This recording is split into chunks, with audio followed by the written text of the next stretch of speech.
Bueno, hermanos, es un gozo nuevamente de poder estar reunidos, de poder compartir la comunión de los santos. Pero mientras cantábamos algunos de los coros, de los himnos, me llevó a pensar en la vida de cada uno de nosotros. En el Señor tenemos gozo, tenemos alegría. Pero hay un cántico que decía: mi alma está llena de ayes y tristeza. Llena estaba de miseria y dolor. Era la condición en la cual nos encontrábamos. Un alma llena de tristeza, de ayes, de miserias y dolor. Pero al parecer, muchas veces hay muchos creyentes que parece que siguen en esa condición. Parece que el Señor realmente no atrae sus corazones. Y en las Escrituras encontramos aquello que el Señor nos insta a hacer a cada uno de nosotros como hijos de Dios, rescatados, habiéndonos librado del pecado, de habernos hecho nueva criatura. Y es allí donde debemos gozarnos nosotros. Un creyente lleno de tristeza, lleno de dolor, ¿puede adorar al Señor como corresponde? Un creyente que está mirándose siempre su miseria. Los salmos nos dan muchas enseñanzas para la vida de nosotros como creyentes. Y quisiera que abriéramos las Escrituras primeramente en el Salmo 84. Ahora el creyente restaurado, ciertamente, el creyente que ha sido llamado por el Señor, que ha sido salvo, está lleno de gozo. Y el deseo del creyente es estar donde el Señor está. Donde el Señor hace presencia en medio de los suyos. El primer versículo del Salmo 84 dice: cuán amables son tus moradas, oh Jehová de los ejércitos. Anhela mi alma y aún ardiente desea los atrios de Jehová. Mi corazón y mi carne canta al Dios vivo. ¿Puede un creyente lleno de tristeza, lleno de dolor, puede cantar con gozo al Dios vivo? Cuán amables son las moradas donde nosotros podemos gozarnos, donde la comunión del creyente es con su Señor. Mi corazón y mi carne cantan al Dios vivo. Se sigue un poquito más adelante en este mismo salmo, en el versículo, al final del versículo 3 dice: cerca de tus altares, oh Jehová de los ejércitos, Rey mío y Dios mío. Cerca de tus altares, cerca donde el Señor hace su presencia en medio de los suyos, donde la tristeza, el dolor no tienen lugar, donde el gozo del creyente se manifiesta en medio de los suyos. Que te hace subir de la tierra de Egipto, abre tu boca y yo la llenaré. Ciertamente está hablando el salmista de aquella tierra en la cual ellos estuvieron, el pueblo de Israel estuvo. Estuvo bajo el dominio de Faraón.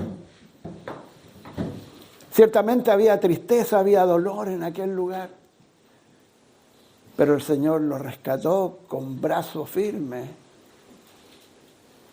Y lo hemos recordado también en nuestra oración. Nunca en sus 40 años de peregrinación en el desierto, nunca le faltó el alimento. Nunca le faltó el pan, nunca le faltó el agua. Sus zapatos nunca se gastaron. El Dios vivo los acompañó. Pero a veces el creyente sigue pensando en las cosas del mundo.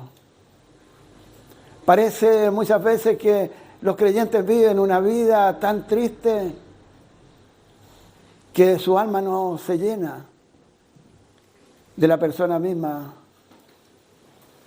de Cristo. Hemos recordado también en esta mañana al Hijo Eternal. Los cielos cuentan su gloria y en eso nos gozamos nosotros, ciertamente.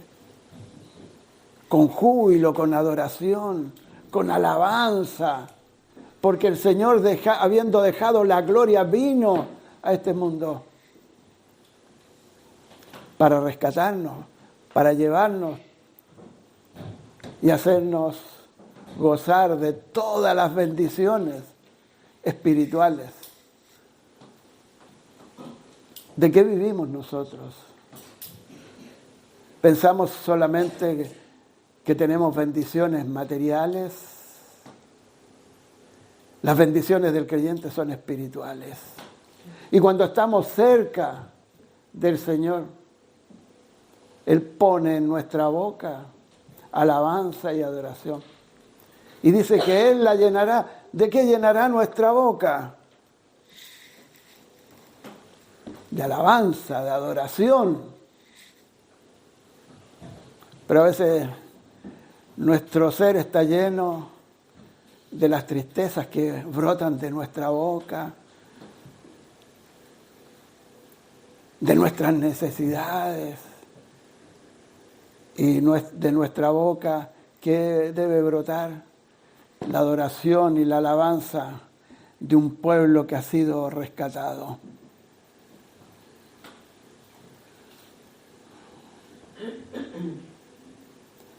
Versículo 16.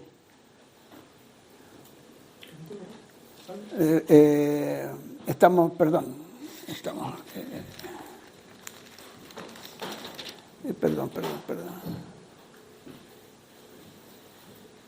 El versículo 4, perdón.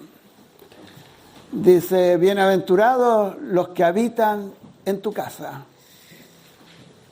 perpetuamente te alabarán. O sea, nuestro corazón está lleno de la persona del Señor Jesús y podemos responder con alabanza. Y luego dice, bienaventurado el hombre que tiene en ti su fuerza, en cuyo corazón están tus caminos. El salmista continuamente nos está expresando lo que en el corazón de un creyente tiene que estar. Bienaventurado, dichoso, el hombre que tiene en ti sus fuerzas. A veces pensamos en nuestras propias fuerzas. ¿Qué puedo hacer yo? ¿Cómo puedo solucionar mis problemas? Pero las fuerzas no dependen de nosotros mismos. En lo espiritual dependen solamente del Señor. Y en cuyo corazón están tus caminos.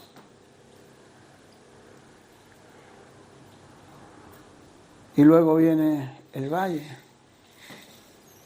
Atravesando el valle de lágrimas, lo cambian en fuente cuando la lluvia llena los estanques. Irán de poder en poder. Esas son las bendiciones que recibimos de parte del Señor. Verán a Dios. Ciertamente es un salmo que está hablando ciertamente del pueblo de Israel. Y que nos habla este salmo de el anhelo, el deseo por la casa de Dios. ¿Cómo nos preparamos para la reunión? ¿Estamos preparados de antes para llegar donde el Señor está? Dice que el Señor, nos dice la palabra, que el Señor está antes que nosotros lleguemos. ¿Y cómo están preparados nuestros corazones? Él nos llena de bendiciones.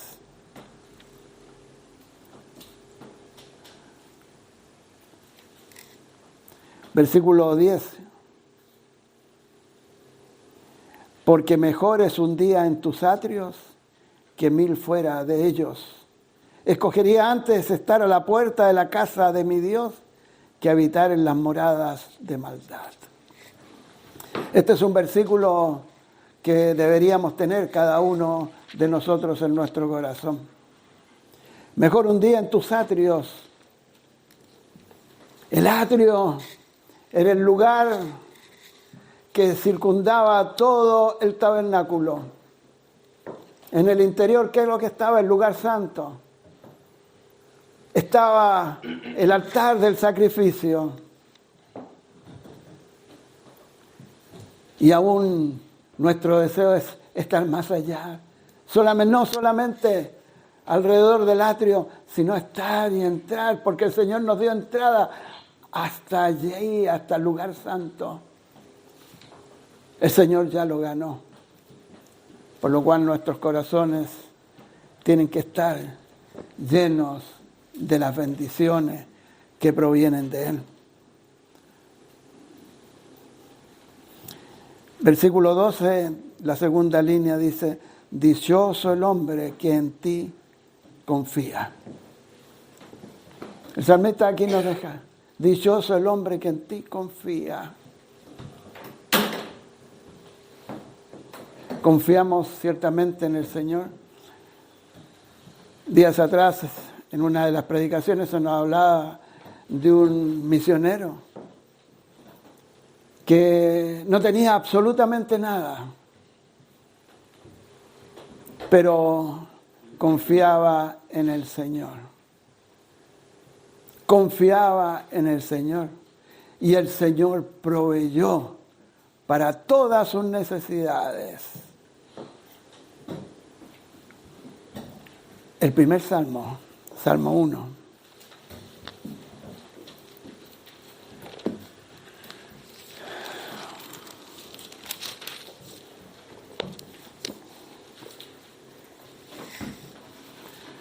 Bienaventurado, una vez más, dichoso el varón que no anduvo en consejo de malos, ni estuvo en camino de pecadores, ni en silla de escarnecedores se ha sentado, sino que en la ley de Jehová está su delicia. Allí está su delicia.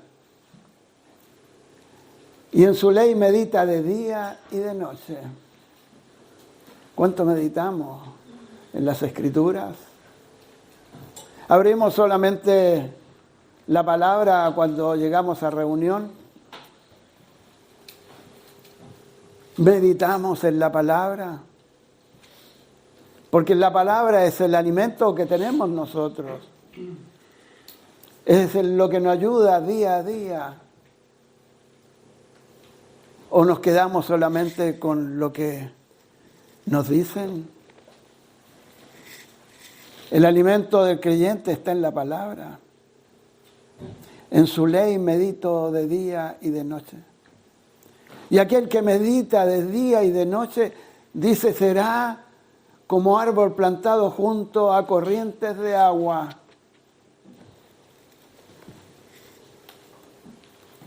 Este país tan extenso, si nos vamos acercando al sur de Chile, donde hay muchos ríos, donde hay mucha lluvia, encontramos grandes árboles que están plantados allí, milenarios, que están firmes,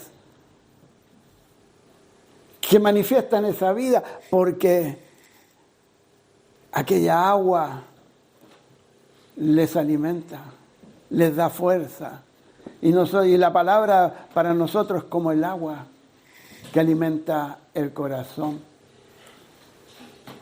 Y el creyente que medita de día y de noche será como árbol plantado junto a corrientes de agua, que da su fruto en su tiempo y su hoja no cae. Y todo lo que hace prosperará.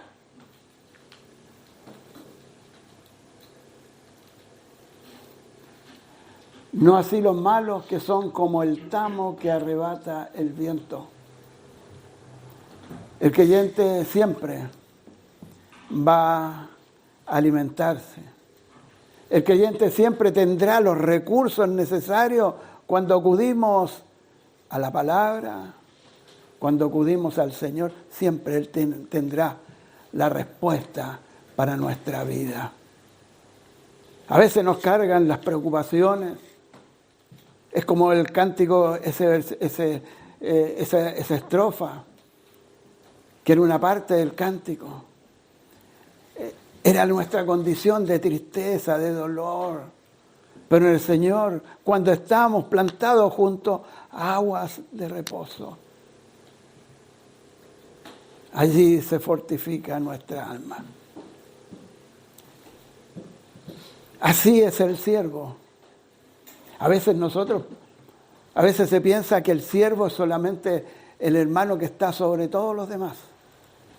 Pero cada uno de nosotros es un siervo en las manos del Señor.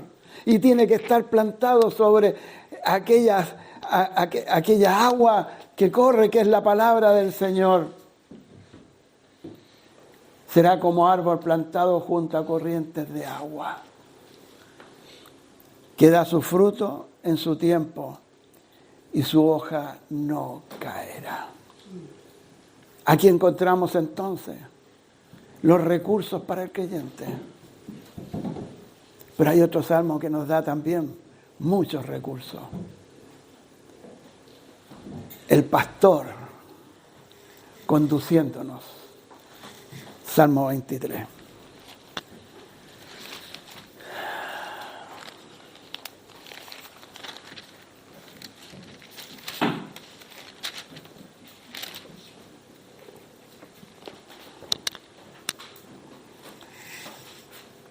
El Señor es mi pastor. El Señor es mi pastor. Nada me faltará. Puede haber tristeza en el corazón del creyente. Puede haber lágrimas de amargor. Jehová es mi pastor, nada me faltará. Y Él nos conducirá. Él nos llevará, dice, por lugares de delicados pastos, me hará descansar. Es el descanso que encontramos en el Señor. Y confortará mi alma. Jehová es mi pastor, nada me faltará. En lugares de delicados pastos me hará descansar. Junto a aguas de reposo me pastoreará. ¿Cuántas veces es el Señor el que nos lleva en sus brazos cuando nos cansamos? Hay una figura siempre que nos recordamos, dos caminando en la playa y marcando sus pasos, 4 pies marcados en la arena. Pero luego se ven 2. Hay alguien que está cansado y el otro toma en sus brazos. Es la persona del Señor Jesús. Es el pastor, es el buen pastor, el que nos conduce por aguas de reposo. Confortará mi alma. me guiará por sendas de justicia por amor de su nombre. Hemos visto al siervo, aquel que está plantado junto a las aguas, que su hoja nunca caerá. Pero encontramos aquí a aquel que es conducido por el pastor. Es conducido por el pastor de los pastores, el Señor de señores. El Señor Jesús es el que nos conduce, el que nos toma de nuestra mano derecha, de su mano derecha y nos conduce. Cuando lo primero que decíamos, en tristeza, en dolor, pero dice, aunque ande en valle de sombra de muerte, no temeré mal alguno, porque tú estarás conmigo. ¿Cuántas veces en nuestra vida parece que se nos pierde el Señor? Parece que no está a nuestro lado. Nos sentimos fatigados, nos sentimos con dificultades a veces en nuestra vida terrenal. Parece que andamos en valles de sombra, de muerte. Pero dice, no temeré mal alguno, porque tú estarás conmigo. Tu vara y tu cayado me infundirán aliento. El pastor llevando su rebaño, allí está la vara, está el cayado. Y cuando a veces una de las ovejitas se separa del grupo y se cae, ahí está el cayado para tomarla y atraerla a él nuevamente. Tu vara y tu cayado me infundirán aliento. Aderezas mesas delante de mí en presencia de mis angustiadores. Unges mi cabeza con aceite, mi copa está rebosando. Mi copa está rebosando. Una copa la podemos llenar un poquito, pero a veces necesitamos más. Llenamos un poco más.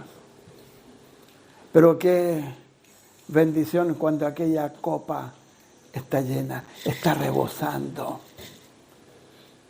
Está llena de bendiciones.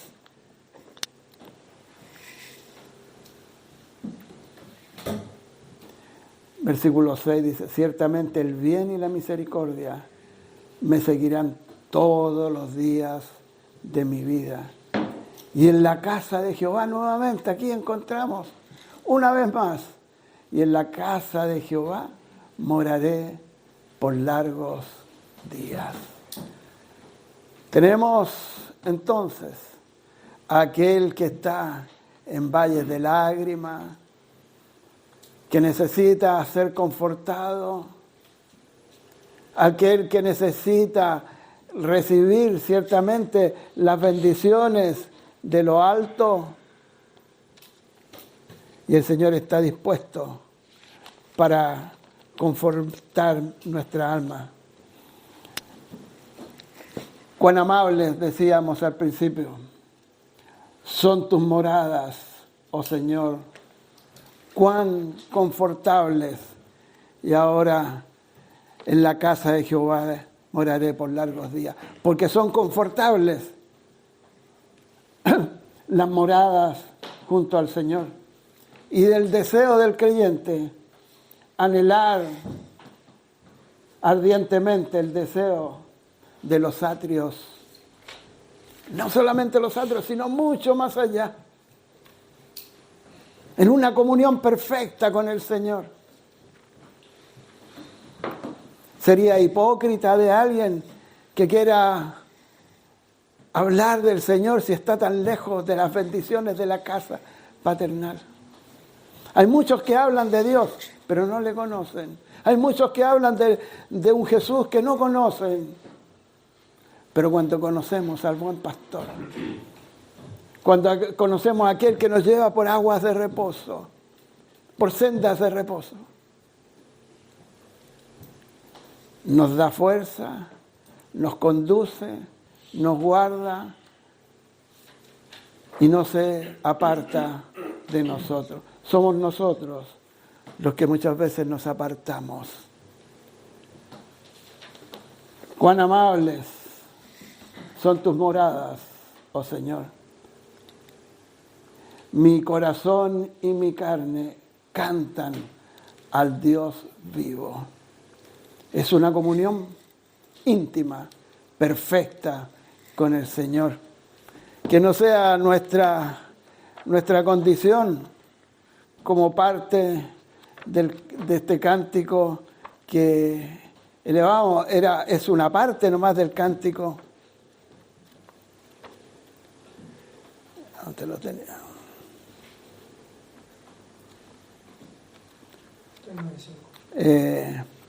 Mi alma está llena de ayes y tristeza, decía.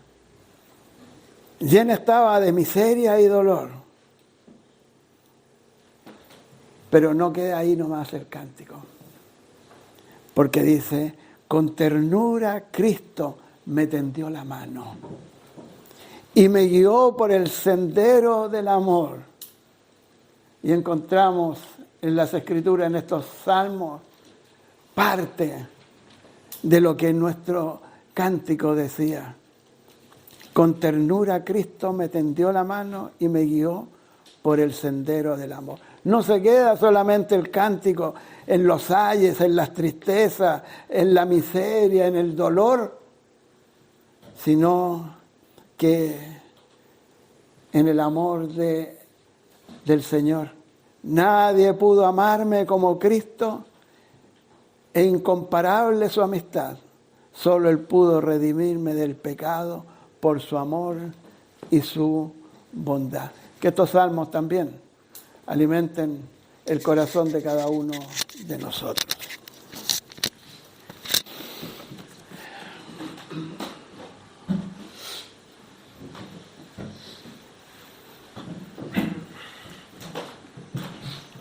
Quisiera que viéramos algunos ejemplos de personas en las que esto fue real, lo que acabamos de escuchar, tanto lo que hemos visto en los distintos salmos. El primero es en Génesis capítulo 39.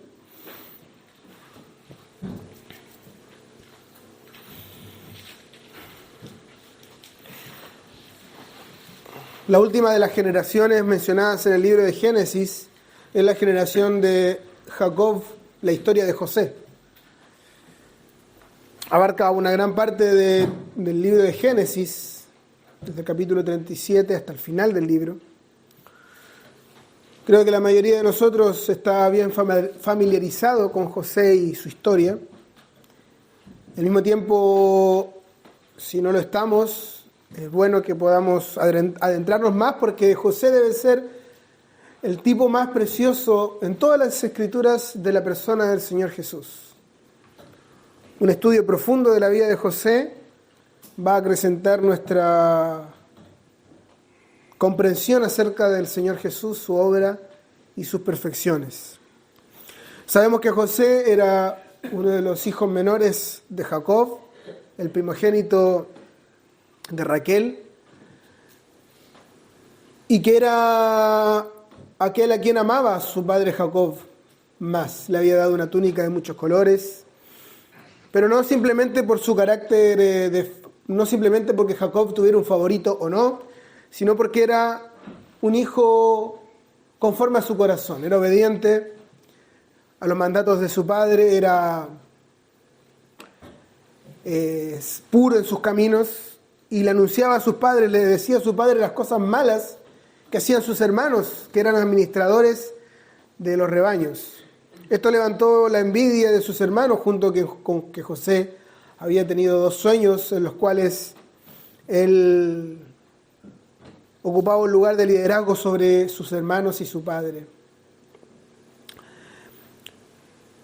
Y por envidia sus hermanos primero planearon matarlo, luego para tratar de acallar sus conciencias lo vendieron como esclavo a los ismaelitas, y los ismaelitas a su vez lo vendieron a los egipcios. Y acá lo encontramos en el capítulo 39, en la casa de Potifar. Y pensaba en José, me venía al corazón cuando leíamos el Salmo 1, cuando leíamos que aquel que medita en la ley del Señor, decía, el Salmo 1 obviamente es 100% aplicable al Señor Jesús más que todos. Él es el único en el cual no ha andado en caminos de malos. Pero sin embargo dice que será como árbol plantado junto a las aguas. Y acá encontramos a José, que de hecho decía el Salmo 1, solamente voy a recordar un versículo para verlo más exactamente, que da su fruto a su tiempo y su hoja no se marchita, en todo lo que hace prospera. Y este versículo es el que me hacía pensar en José, porque José era un esclavo en la casa de un egipcio, y dice el versículo 3, vio su amo que el Señor estaba con él y que el Señor hacía prosperar en su mano todo lo que él hacía. Tal como leíamos en el Salmo, en todo lo que hace prospera. José no estaba en un ambiente próspero externamente. Era un terreno en realidad desastroso, pero aún así quizás pensaba que este ambiente podía darle el camino para después ocupar el lugar que los sueños que él había tenido se cumplieran. Total, estaba en la casa de un oficial egipcio. Y por lo tanto, él empezó él por sobre todas las cosas confió en el Señor, en su corazón estaban sus mandatos, y esto hizo que hallara gracia, dice el versículo 4, ante los ojos de su amo, y llegó a ser su siervo personal, y lo hizo mayordomo sobre su casa, y entregó en su mano todo lo que poseía.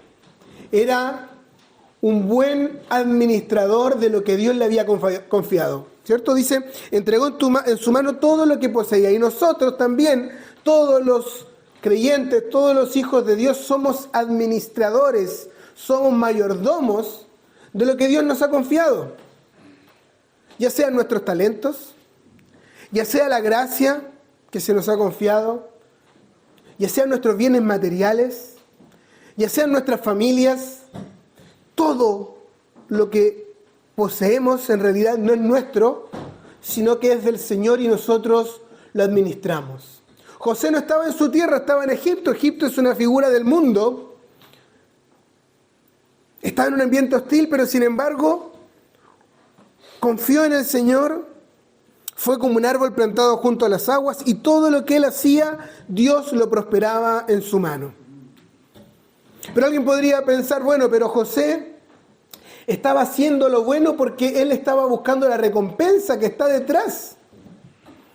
Total, estaba en la casa del egipcio, de un oficial egipcio, y quizás él pensaba, entonces, como Dios me prometió que yo en algún momento iba a llegar a ser cabeza de mis hermanos, estoy más cerca de que eso se cumpla.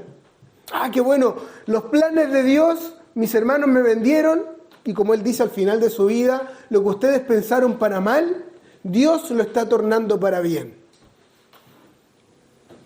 Pero de repente todas las cosas repentinamente cambian.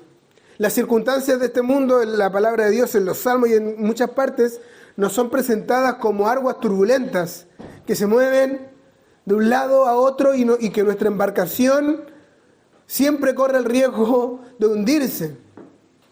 Y así son las circunstancias de este mundo, cambian constantemente. Hoy podemos estar en nuestras circunstancias cómodos, tranquilos, pero mañana todo puede cambiar. Y eso es lo que pasó con José. Sabemos que la esposa de su amo quiso seducirlo y él huyó y fue falsamente acusado de haber querido él abusar de ella. Pero hay un versículo acá en el versículo 9, al final: ¿cómo entonces podría yo hacer esta gran maldad y pecar contra Dios? Generalmente nos vemos, cuando hablamos de las circunstancias, en contacto con otras personas, pero José no tenía a sus hermanos cerca, no tenía a su padre, no tenía a nadie, sino él, personas desconocidas y Dios. Nadie lo estaba viendo. Los planes de Dios estaban tan cerca. ¿Qué problema hay que yo peque una vez en cuanto a esto? Total, nadie me está viendo y Dios lo va a entender porque esto me va a acercar a los planes que Él tiene para mí. Pero noten lo que dice José: ¿cómo podría yo hacer esta gran maldad y pecar contra Dios? El hombre del Salmo 1, ¿qué dijo? ¿Cómo era? Que no anduvo en camino de malos. Y esto es una lección para cada uno de nosotros, creyentes, jóvenes, niños, adultos. La fidelidad no se muestra solo cuando estamos siendo vistos por otros. La fidelidad se ve en lo secreto, cuando solamente los ojos de Dios están sobre nosotros. Podemos estar ya sea en la escuela, en la universidad, en el trabajo, donde todos los demás que nos rodean son inconversos. Pero si la ley del Señor, si la palabra de Dios está en nuestro corazón, entonces, como José, podremos decir: ¿cómo podría yo hacer esta gran maldad y pecar contra Dios? A él no le importaba, en cierto sentido, que la maldad fuera contra su amo, porque había alguien que estaba por sobre su amo, que es el Dios que lo había llamado. Y él fue fiel a este llamado. Pero sabemos que José terminó en la cárcel, falsamente acusado. Lo que había sido había tocado la gloria casi con las manos, estaba muy cerca, pero ahora todo se dio vuelta y terminó encarcelado. Y eso que dije anteriormente, bueno, algunos podrían decir, bueno, pero José se portaba bien porque estaba en las condiciones favorables que lo acercaban a lo que Dios le había prometido. Pero ahora estaba en las circunstancias completamente contrarias. ¿Y cómo actuó José? Recuerden, el hombre del Salmo 1, todo lo que hace es prosperado. Una cosa antes de seguir avanzando. Nada justifica. Como se suele decir en el mundo, el fin no justifica los medios. Podemos pensar que algo es la voluntad de Dios, pero eso no justifica que nosotros lleguemos a eso que Dios me ha mostrado de cualquier forma. Hay un camino que Dios nos ha marcado. La voluntad de Dios es que yo vaya, por ejemplo, y le hable del Evangelio a una persona, a X persona. Pero esa persona yo no sé cómo llegar a ella. No puedo llegar a esa persona haciéndome como el mundo. No puedo llegar a esa persona mintiendo, robando, por ejemplo, por poner un ejemplo muy burdo, muy simple. No, la voluntad de Dios está revelada en la palabra de Dios y yo no puedo querer caminos cortos. El camino del Señor Jesús fue el camino correcto. Él no evitó el dolor, fue directo a la cruz del Calvario. ¿Y qué dice el Salmo 16? Con el gozo puesto delante de Él. Perdón, eso dice Hebreos 12. Con el gozo puesto delante de Él. ¿Y cuál era ese gozo? Ahora sí, el Salmo 16. A tu diestra hay plenitud de gozo. Delicias a tu diestra para siempre. En tu presencia hay plenitud de gozo. Él sabía que la gloria era su objetivo ahora como hombre glorificado, pero para eso no se iba a saltar el camino que tenía que hacer, la cruz, el Calvario, el sufrimiento. Y José sabía, tenía la certeza de que Dios iba a cumplir lo que le había mostrado en sueños, pero él no iba a cortar el camino. Llega a la cárcel. Versículo 22. El jefe de la cárcel confió en manos de José a todos los presos que estaban en la cárcel y de todo lo que allí se hacía, él era el responsable. El jefe de la cárcel no supervisaba nada que estuviera bajo la responsabilidad de José, porque el Señor estaba con él y todo lo que él emprendía, el Señor lo hacía prosperar. Acá vemos que José no hacía las cosas realmente por conveniencia. Él no era obediente porque convenía. Nosotros no debemos ser obedientes porque nos conviene, debemos ser obedientes porque es lo que Dios demanda. Hay un versículo que dice, un salmo,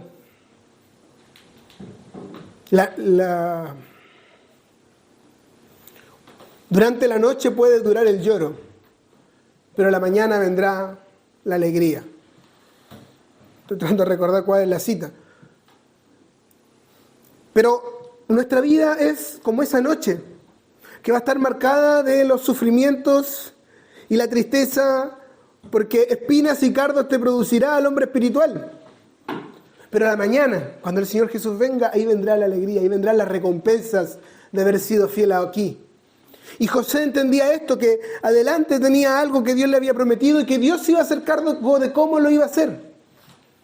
No dependía de él abrir el camino para eso. Él debía ser fiel donde el Señor lo ponía, ya sea en la casa de Potifar, ya sea en la cárcel.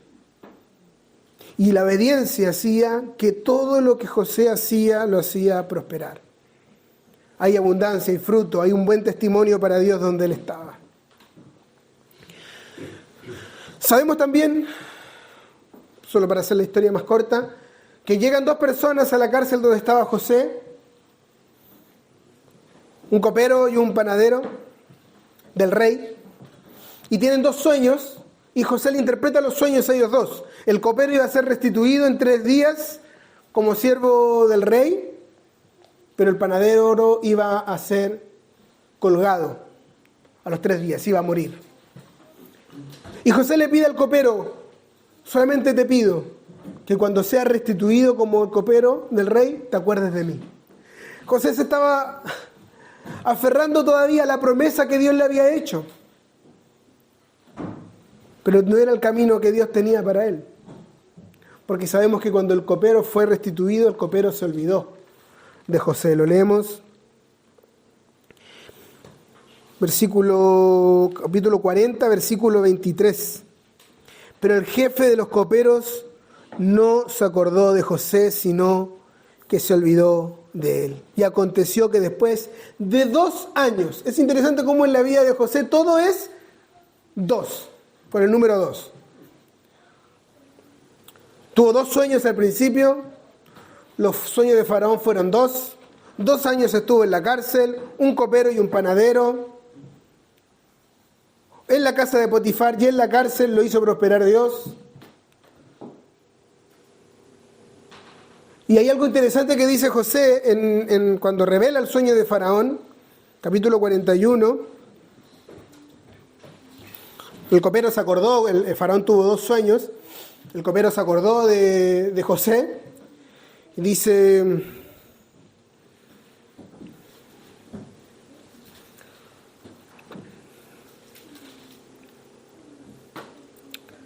versículo 9, entonces el jefe de los coperos habló a Faraón, quisiera hablar hoy de mis faltas. Y le cuenta a Faraón cómo se había olvidado de José y lo que él había hecho en la cárcel. Versículo 14, entonces Faraón mandó llamar a José y lo sacaron a prisa del calabozo.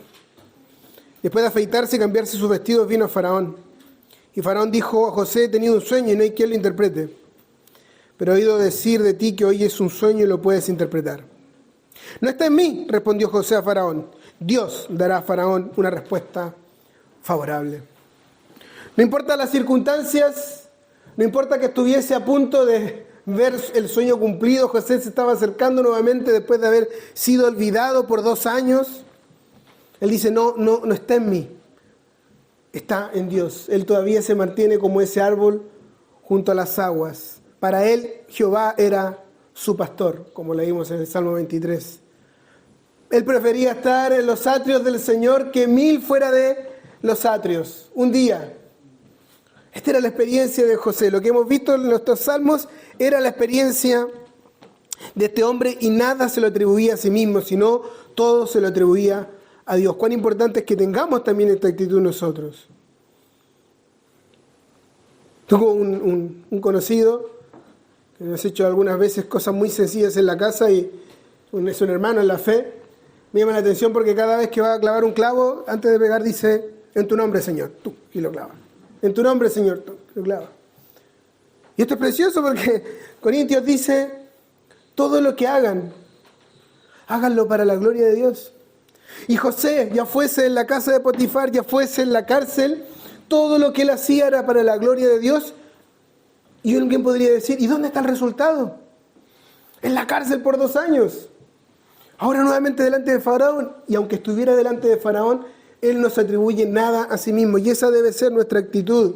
Esta es la actitud humilde que el Señor quiere de nosotros, sea lo que sea.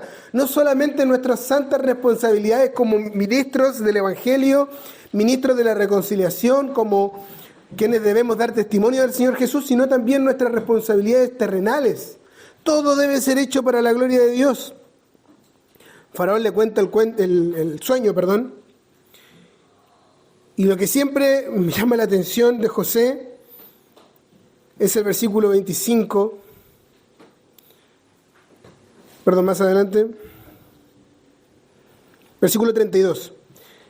En cuanto a la repetición del sueño de Faraón 2 veces, quiere decir que el asunto está determinado por Dios y que Dios lo hará pronto. ¿Por qué me llama la atención? Porque José también había tenido 2 sueños.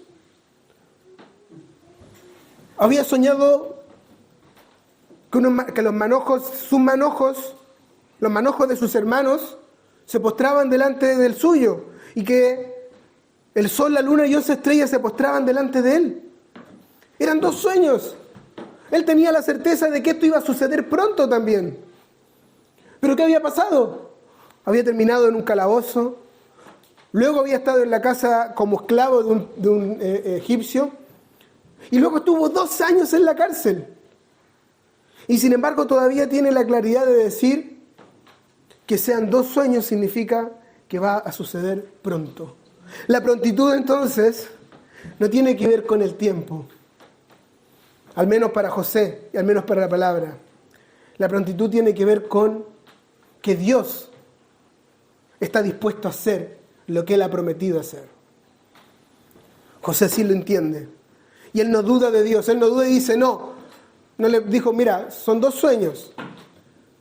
Lo que la Biblia dice es que debería ser pronto, pero mira, mi experiencia puede demorarse un poco porque yo llevo unos cuantos años esperando. No, él dice, va a suceder pronto. Él confía plenamente en la palabra porque la fe es la certeza de lo que se espera y la convicción de lo que no se ve. Y eso, con esa firmeza nosotros nos deberíamos aferrar de las promesas de Dios, aunque a veces no veamos que se cumplan en nosotros rápidamente. Porque Él trae la respuesta a su debido tiempo. Esta es la experiencia de José, un hombre que fue como un árbol plantado junto a las aguas y que todo lo que hacía lo hacía prosperar. Y solamente, muy brevemente, otra persona más que está en el 2 libro de Reyes, capítulo 5.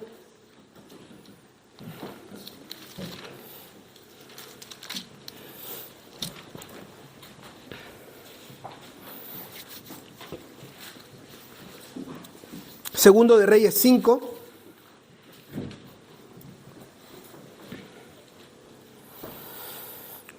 Naamán, capitán del ejército del rey de Aram, era un gran hombre delante de su señor y tenido en alta estima, porque por medio de él el Señor había dado victoria a Aram, o Siria, es lo mismo. También el hombre era un guerrero valiente, pero leproso. Los arameos, que habían salido en bandas, habían tomado cautiva a una muchacha muy joven de la tierra de Israel, y ella estaba al servicio de la mujer de Naamán. Y ella dijo a su señor, si mi señor estuviera con el profeta que está en Samaria, él entonces lo curaría de su lepra. Entonces Naamán fue y habló a su señor el rey diciéndole, esto y esto ha dicho la muchacha que es de la tierra de Israel. Hasta ahí solamente. Tenemos acá a esta muchacha, no se nos dice el nombre, simplemente se nos dice sus circunstancias. Los sirios, los arameos habían venido y la habían llevado cautiva, la habían hecho esclava. Obviamente, imaginen que no es simplemente lo sencillo que la palabra de Dios nos explica acá, lo que implicaba que fuera llevada cautiva. Probablemente estos mismos hombres destruyeron su casa, su familia, porque así eran las guerras, y así son hoy en día. Destruyen todo a su paso y se llevan personas esclavas. Y fue llevada esclava para la casa de Naamán.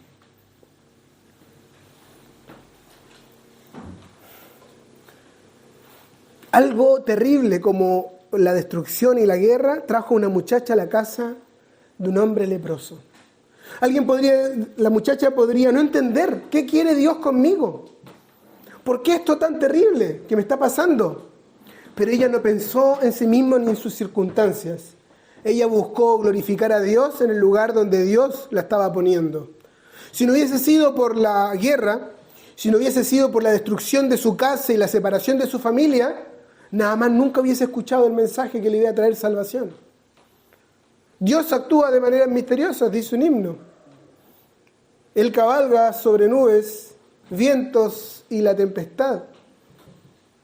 Son sus siervos enviados para hacer su voluntad, dice este himno. Y en este caso, lo que Dios utiliza son los ejércitos sirios para llevar a esta mujer al lugar adecuado. Entonces, ese mismo himno, perdón que haga esa misma referencia, dice: no juzguéis por los sentidos los designios del Señor. No debemos juzgar por nuestros sentidos humanos lo que Dios está poniendo ante nosotros, porque a veces lo que deberíamos buscar es no cómo salir de nuestras circunstancias, sino cómo glorificar a Dios en medio de esas circunstancias. Si estamos como ese hombre del Salmo 1, como lo hizo José, andando con la palabra de Dios en el medio de nuestro corazón, y estamos como un árbol plantado junto a las aguas de la palabra de Dios, entonces buscaremos, cualquiera sea nuestra circunstancia, como esta muchacha, aprovecharlo para dar testimonio de Dios. Y esto es lo que hace ella. Le habla a la mujer de Naamán y le dice: si ella hiciese esto, esto y esto. Ella no le dice cómo ser sano. Ella lo lleva a la persona adecuada. Y la semana pasada hablábamos de Andrés, cómo llevó a su hermano al Señor Jesús. Y todos nosotros podemos, en medio de las circunstancias, dar testimonio de Dios de la forma más sencillas. A veces no sabemos cómo transmitir un mensaje a alguien que necesita, pero puedo decirle: mira, ven, te invito a la reunión que hacemos tal día, cual día. Mira, te invito, ven a conocer a un hermano que yo conozco, para que te hable un poco más del Evangelio. Esta muchacha no le dice, mira, la muchacha no le da la solución, no le dice, mira, tienes que ir al Jordán, zambullirte 7 veces. No, eso lo hace Eliseo. Pero ella, ¿qué es lo que hace? Ella va y lo conduce a Eliseo. Esto es lo que podemos hacer cuando entregamos un tratado a alguien. En nuestro auto podemos tener un poco de tratados y entregarle a la persona en el peaje, a la persona que está pidiendo dinero en la calle. Van a poder hacer la experiencia, porque nos ha sucedido muchas veces. La persona dice: muchas gracias, esto es lo que necesito. Y después no sabemos nada más de esa persona. Dios se hará cargo. Sea cual sea la circunstancia, como esta muchacha o como José, que podamos estar arraigados, nuestras raíces bien firmes en la persona del Señor Jesús, para que sea lo que sea que hagamos, Dios lo haga prosperar.